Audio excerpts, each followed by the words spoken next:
Fala galerinha do xadrez, tudo beleza? Ó, eu prometi pra vocês, teve a revanche, então eu joguei a minha revanche contra o Evandro Barbosa, né? A primeira partida foi muito legal, eu apanhei demais ali, fiz de tudo pra durar um pouco mais de 20 lances, fomos até o lance 25, e pra mim ficou uma grande lição, né, de preparar melhor o repertório de aberturas, com uma coisa que seja mais coerente com o seu estilo de jogo, né? No caso com o meu, que eu tenho um jogo mais posicional, né, pouco a pouco buscar primeiro a igualdade e tudo mais. Cada um tem um estilo, tem gente que vai bem no estilo agressivo, tem gente que vai bem no estilo conservador, tem gente que vai bem no estilo de contra-ataque, enfim, são vários estilos e você tem que achar o seu e eu tenho que achar o meu, né? Nessa partida aqui, a segunda, então, a minha revanche contra o grande mestre Evandro Barbosa. A gente jogou essa partida na sequência, mais uma de 15 minutos para cada um, com 15 segundos para cada um.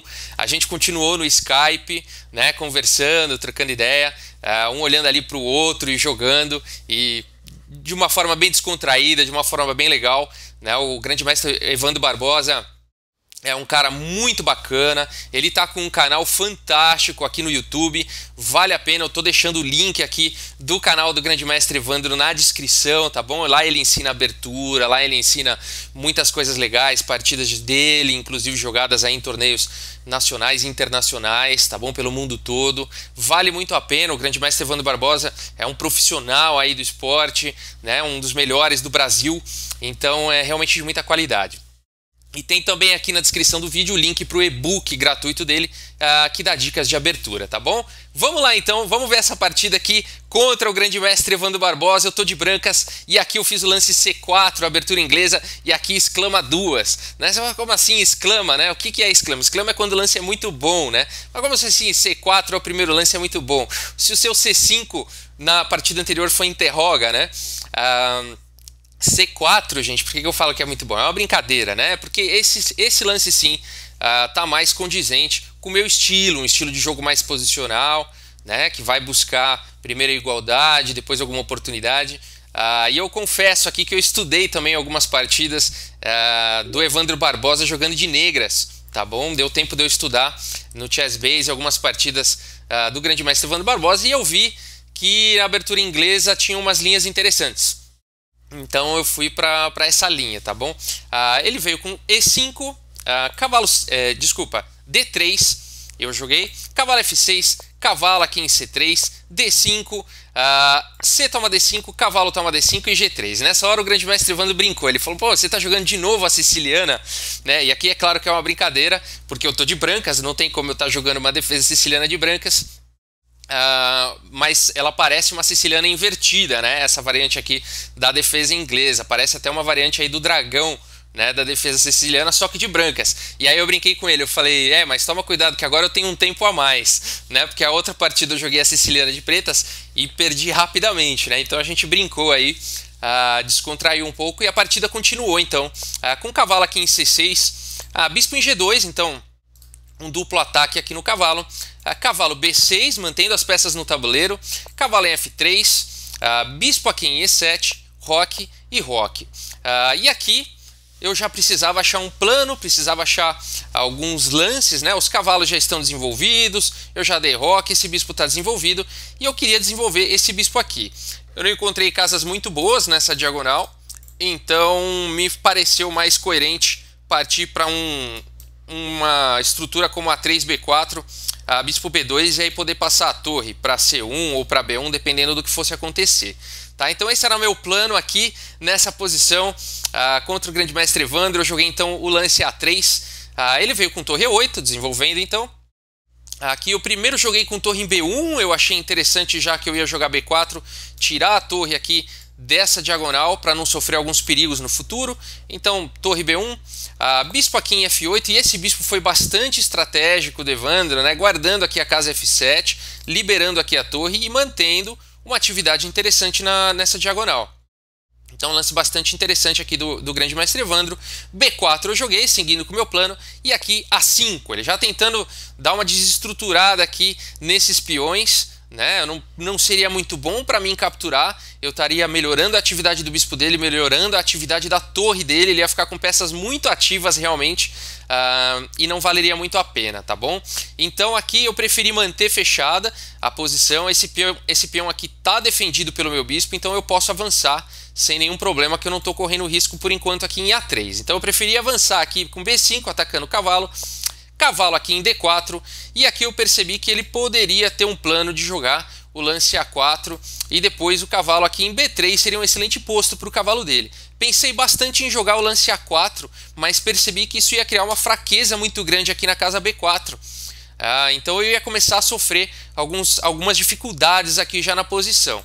Então, vale mencionar que essa posição também depois eu fui procurar, depois da partida, quando eu fui analisar e tudo mais, eu vi que exatamente essa mesma posição foi jogada em 2014, Magnus Carlsen de brancas contra o Aronian, tá bom? O Levon Aronian, o grande jogador armeno, número 1 da Armênia. E aqui o Magnus Carlsen seguiu aqui com E3, tá bom? Esse foi o lance jogado pelo Magnus Carlsen, e depois de cavalo toma em F3, bispo toma em F3 e A4, a partida seguiu e resultou num empate, tá bom? Aqui eu não fiz o lance E3 do Magnus Carlsen, eu fiz um lance diferente, bispo B2, e a partida seguiu então com A4, né? Então aqui o Evandro conseguiu isolar esse meu peão aqui, né? Ele não é um peão isolado, porque ele tem esse peão numa coluna adjacente, mas ele é um peão sozinho, né? Vamos falar assim, ele não tem nenhum amiguinho aí para defendê-lo. Além disso, ele criou um excelente posto aqui para o cavalo, né? Então eu fiquei preocupado com esse posto aqui de B3 e joguei o lance cavalo D2, segurando aqui a casa B3 e preparando para poder jogar o lance E3 e expulsar esse cavalo daí. E além de tudo, né, abrindo aqui a diagonal, estou dificultando aqui o desenvolvimento desse bispo aqui de C8. Então ele não vai poder jogar com esse bispo aqui em E6, por exemplo, tão rapidamente. Então primeiro o Evandro resolve esse problema com torre em A7, agora o bispo está livre para poder jogar, e agora eu sou praticamente forçado a expulsar esse cavalo daqui, ele é muito forte, eu sigo com E3, e aqui ele jogou o lance cavalo em E6. Eu acho que ele está tentando manter aqui o cavalo no jogo, né? Ele poderia tentar alguma coisa do tipo cavalo B3 aqui, eu estava esperando por esse lance. E a partida continuaria, por exemplo, com cavalo toma, peão toma, dama toma aqui em D3. E uma partida provavelmente equilibrada, talvez um pouco melhor aqui, ligeiramente melhor para as negras, talvez. Um pouco mais de atividade e tudo mais. O centro, né, um pouco mais de espaço no centro, esse peão aqui está ocupando casas importantes, talvez um pouco melhor para as negras. O Evandro preferiu manter, não facilitar e não trocar as peças, né? Manteve então com o cavalo aqui em E6, e aqui eu tinha que aliviar um pouco a posição e eu estava começando a ficar restrito, né? Agora esse meu peão aqui de D3 está atacado e eu precisava fazer alguma coisa para defender, e eu vi que o lance cavalo C4 me ajudaria muito, né? Me liberaria um pouco aí a minha posição e a dama estaria defendendo aqui o peão de D3 então, e eu parti para esse lance, cavalo aqui em C4, e depois de cavalo toma em C4, D toma em C4, o Evandro veio com o cavalo aqui em C5, né? Esse cavalo em C5 mira aqui a casa B3, também em algumas linhas vai poder tentar jogar com E4, cavalo D3, começa a se tornar perigosa aqui a posição, e eu vejo a oportunidade então de trocar mais algumas peças, né? Dama toma D8, e aqui eu vou brigar pela essa coluna. Essa torre aqui de B não está fazendo muita coisa, então eu vou jogar ela aqui na coluna D, tentar trocar as torres e tentar ficar com pelo menos o domínio aí da coluna D e tentar algum contra-jogo, né? E aqui não pode, né? Aqui não seria muito bom para ele depois, então eu joguei torre de B em D1 e não seria muito bom para ele capturar a minha torre e deixar eu ter o domínio aí. Por exemplo, se ele captura a torre, eu tenho aqui o domínio da coluna D e estou ameaçando aqui entrar inclusive na oitava, né? Vamos supor que uma possível continuação aqui, bispo E6, cavalo D5, já atacando aqui em C7, e depois de bispo D6, B6, por exemplo, eu ficaria numa posição muito boa, depois de C toma, cavalo toma, atacando aqui já o bispo, bispo F8, bispo toma E5, uma vantagem aqui para as brancas, né? Então ele não poderia permitir isso, e ele sabiamente jogou aqui com torre em E8, e nessa posição, essa foi para mim um momento crítico aqui da partida. Eu fiquei pensando num plano aqui, como que eu poderia fazer. Eu percebi que esse peão aqui está muito bem defendido, né? Então eu não teria alguns descobertos aqui. Torre 8 tem a função de defender também esse peão, né? Ele continua com algumas ameaças de expansão aqui na ala do rei, mais para frente talvez com F5, E4, o cavalo aqui em D3. Então é uma posição delicada, perigosa. Se eu não fizer algo rápido, aqui o grande mestre Evandro vai me esmagar. E aqui eu pensei bastante e eu encontrei um lance muito bacana, mas eu queria mostrar para vocês como é que eu fui chegando nesse lance, tá bom? Aqui eu queria muito jogar o lance cavalo em D5, atacando aqui em C7. E eu percebi que se eu jogasse aqui, por exemplo, o lance cavalo D5, ele defenderia C7 com o lance B6. Agora a torre está defendendo, né? Ele resolveu aqui a pressão dessa diagonal do meu bispo que estava em B7, e eu não teria nenhum plano aqui para continuar, né? Realmente eu não teria aqui o que jogar. Esse peão está defendido, esse peão está defendido, esse bispo não está fazendo muita coisa, né? Aqui eu não conseguia encontrar um plano. Então eu pensei o seguinte, aí me veio a possibilidade de jogar primeiro o lance B6, né? Então, por exemplo, B6, e aí ele seria praticamente obrigado aqui a capturar o meu peão, né? E aí eu pensei na sequência de jogar o cavalo aqui em D5, atacando esse peão. Ele não teria muitos recursos para defender, talvez o único lance que defendesse esse peão seria o lance de cavalo D7. E aí eu vi que eu teria algumas sequências, talvez de perpétuo, aqui com o cavalo em C7, atacando sempre a torre aqui, né? Poderia ser uma continuação, no entanto, cavalo aqui em D5, ele não seria obrigado a jogar o cavalo D7, e eu estava receando a continuação com o bispo G4. Tá? Então aí eu fiquei pensando nessa posição e vi que seria uma posição realmente muito complicada, e provavelmente o grande mestre Evandro ia se sair muito melhor em posições mais complicadas, uma vez que ele tem um treino maior de cálculo, né, de profundidade aí, de cálculo das jogadas. Então eu quase que desisti aí do lance B6, mas insisti ainda em ver que depois de B6 e C toma, eu teria a casa B5 para o meu cavalo.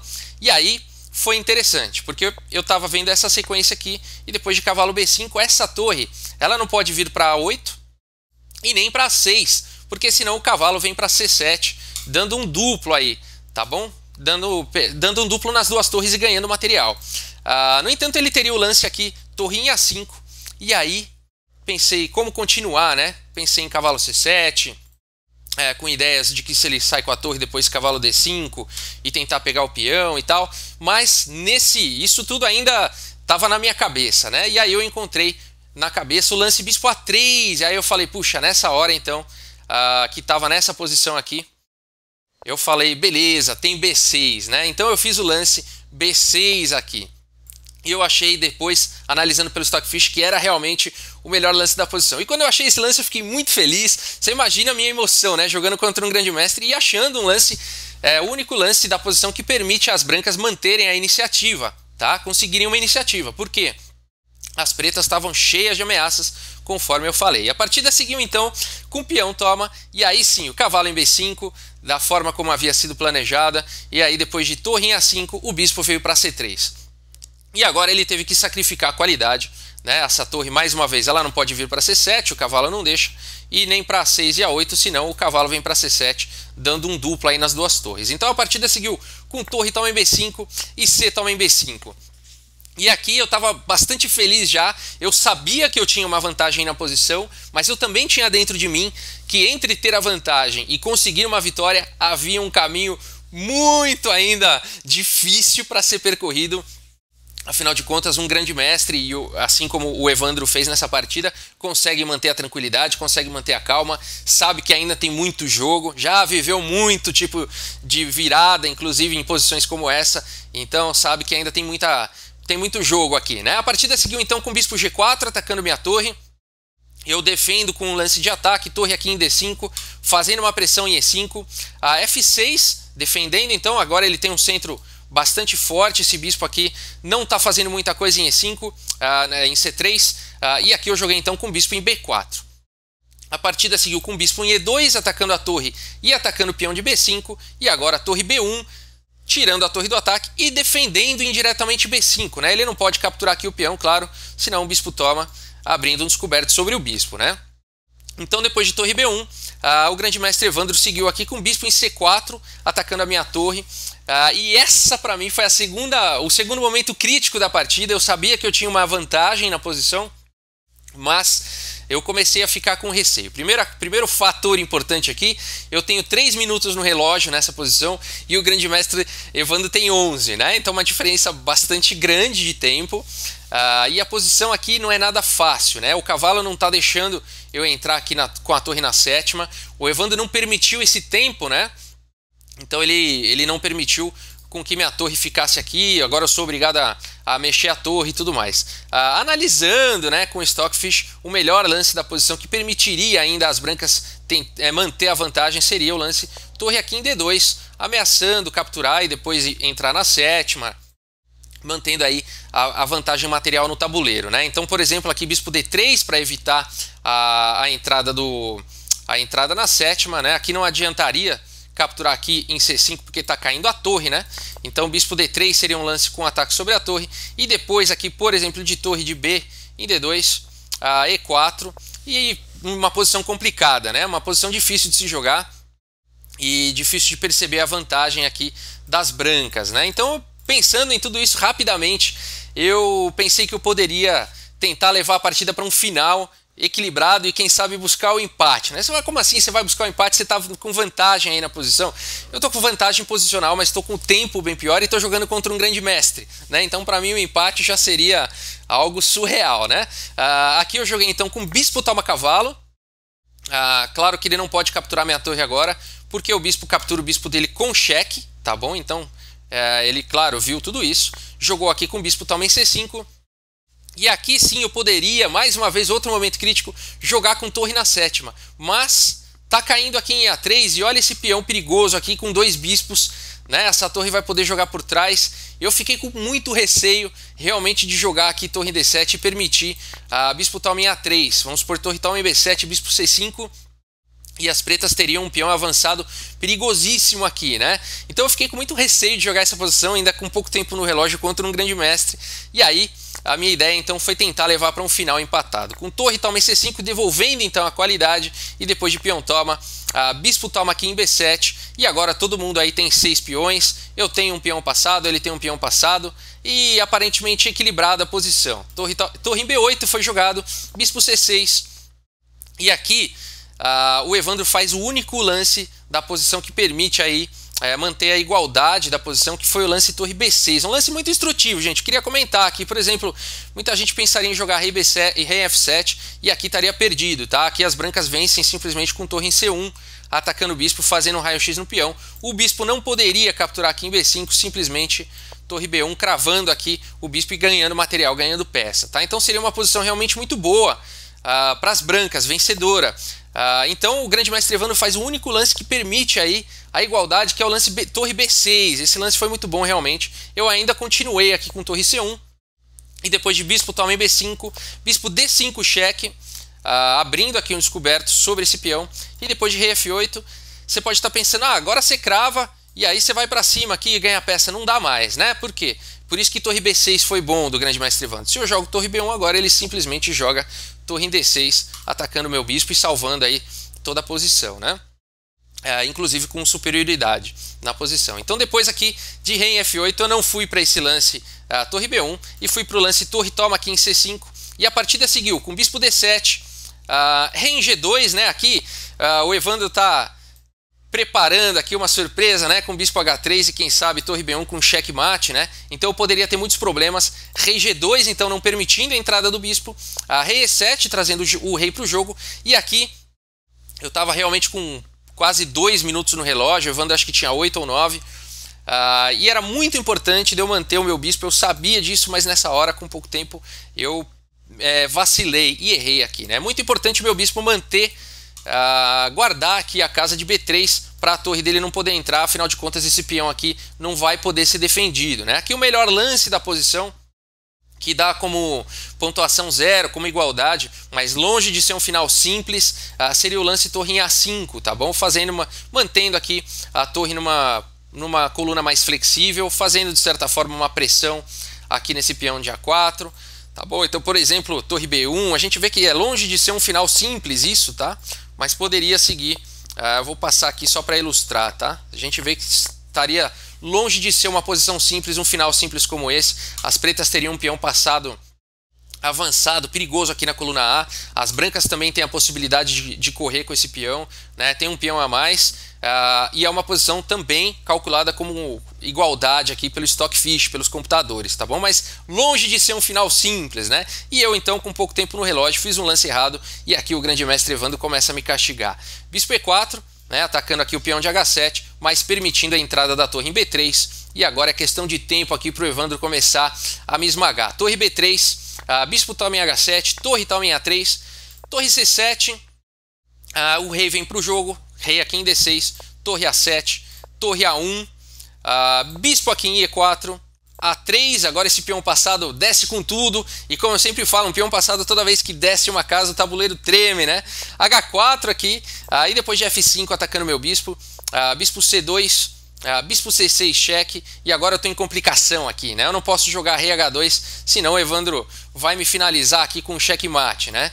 Então o único lance aqui da posição que ainda permite continuar jogando por mais alguns lances E4, e depois de F toma E4, tem que tirar o meu rei aqui dessa diagonal, rei H3, bispo aqui em D5, agora preparando então a descida desse peão e a retirada da torre, rei G4, A2, rei G5 e aqui torre C1 atacando meu bispo. E nessa hora eu pensei em abandonar já a partida, não tinha mais o que jogar, mas eu ainda joguei o lance torre A6 cheque, e ainda comentei com o Evandro na hora que eu fiz esse lance. Ele imediatamente jogou rei C7, não tem, né, ameaça nenhuma, e eu comentei com ele, é o lance do desespero, né? Torre A6 é o lance do desespero, você não tem mais nenhum lance, você dá um chequinho, né, só para postergar. E nessa posição então eu abandonei a partida. Abandonei porque aqui não tem mais como continuar, né? O bispo está ameaçado, esse peão vai promover. Pensei aqui, né, uma possível continuação, o bispo toma aqui em E4, mas seria mais um lance desesperado, né? Na possibilidade de que se o bispo tomasse, cai aqui em A2 e quem sabe conseguiria-se no empate, né? Mas aqui ele teria o recurso aqui, ó, de simplesmente mantendo o bispo, ele não precisaria capturar o meu bispo. E depois de torre A4, por exemplo, simplesmente bispo aqui em F7, né? Não adiantaria eu tentar jogar a torre e ir atrás do bispo dele, senão ele promove para a dama, né? Então nessa posição eu estaria completamente perdido, né? Simplesmente não tem como evitar aqui a promoção do peão, e aí eu vou perder a torre e com isso a partida, né? Então aqui, depois do meu lance do desespero, torre A6 e rei C7, a gente deu mais uma descontraída, e eu abandonei a partida, né? A gente conversou depois da partida também, analisou junto, foi muito legal. E eu fiquei bastante feliz, né? Nessa partida eu consegui jogar o xadrez realmente, e também aprendi muitas coisas, né? Muito interessante você ver o nível, né, de um grande mestre, a diferença. Eu fiquei bem, joguei bem a abertura, consegui achar o lance B6, ganhei a iniciativa, ganhei material, e isso não é suficiente para você vencer um grande mestre, né? Tem a questão do tempo, tem a questão do psicológico, tem a questão da experiência, né, da malandragem, o grande mestre ele consegue manter a calma, e esse é o mais importante, gente. Manter a calma, né? E ele sabe que haveria muito jogo ainda e muita oportunidade para ele virar, assim como ele o fez. Mas fiquei feliz de ter jogado essa partida, achei uns lances bonitos, dei o meu melhor, né? E acredito que seja uma partida instrutiva aí para todos nós, e por isso que a gente resolveu aí publicar para todo mundo, beleza? Espero que vocês tenham gostado. A gente continua então com a playlist nos próximos vídeos na nossa saga dos campeões mundiais de Labordoné, a Magnus Carlsen. Pessoal, muito obrigado mais uma vez pela audiência, um grande abraço para todos vocês e até a próxima. Valeu, pessoal!